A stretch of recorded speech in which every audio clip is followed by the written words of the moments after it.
എന്നിട്ട് എങ്ങനെയൊക്കെ പ്രഖ്യാപനം ഉണ്ടായിട്ട് എന്താ റിസൾട്ട് ഉണ്ടായത്? ആ റിസൾട്ടൊക്കെ തന്നെ നിലമ്പൂരിലും ഉണ്ടാകും, ഒരു തർക്കവും വേണ്ട.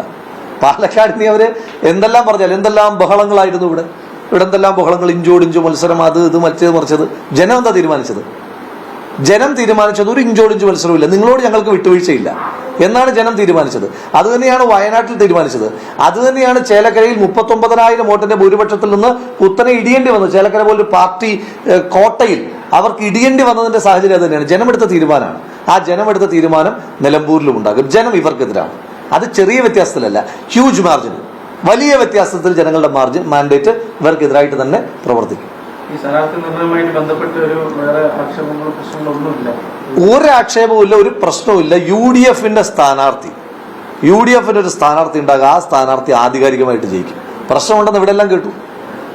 പുതിയ KPCC പ്രസിഡന്റിന്റെ നേതൃത്വത്തിലാണ് ഈ തെരഞ്ഞെടുപ്പ് നടക്കുന്നത്. ആദ്യ തെരഞ്ഞെടുപ്പ് അതൊരു പ്രതിസന്ധിയായിരിക്കും, ഗുണകരമായിട്ടുള്ള സാഹചര്യമായിരിക്കും. പുതിയ ടീമിന് ഞങ്ങൾ നന്നായി പെർഫോം ചെയ്യുന്നു എന്ന് തെളിയിക്കാൻ പറ്റുന്ന അവസരമല്ലേ? പുതിയ ടീം വന്നേക്കല്ലേ, അവർക്ക് വളരെ കോൺഫിഡന്റ് ആയിട്ട് ഒരു ഇലക്ട്രൽ ഒരു പൊളിറ്റിക്കൽ പാർട്ടിയെ സംബന്ധിച്ചിടത്തോളം ഇലക്ഷൻ എന്ന് പറയുന്നത് അവരുടെ ഒരു പ്രധാനപ്പെട്ട ഒരു ക്രൈറ്റീരിയയാണ്. പുതിയ ടീമിന് വി ആർ കേപ്പബിൾ എന്ന് തെളിയിച്ചുകൊണ്ട് മുന്നോട്ട് പോകാൻ പറ്റുന്ന ഒരു, ഞാൻ പറഞ്ഞല്ലോ, ഇത് ജനങ്ങളുടെ പ്രതിപക്ഷത്തിന്റെ സുവർണാവസരമാണ് നിലമ്പൂർ. അത് പുതിയ ടീമിന്റെ സുവർണാവസരമാണ്.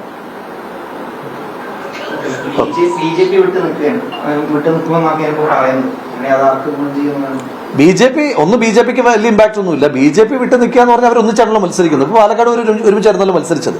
പാലക്കാട് BJP CPM ഒന്നിച്ചാണല്ലോ എല്ലായിടത്തും മത്സരിച്ചുകൊണ്ടിരിക്കുന്നത്.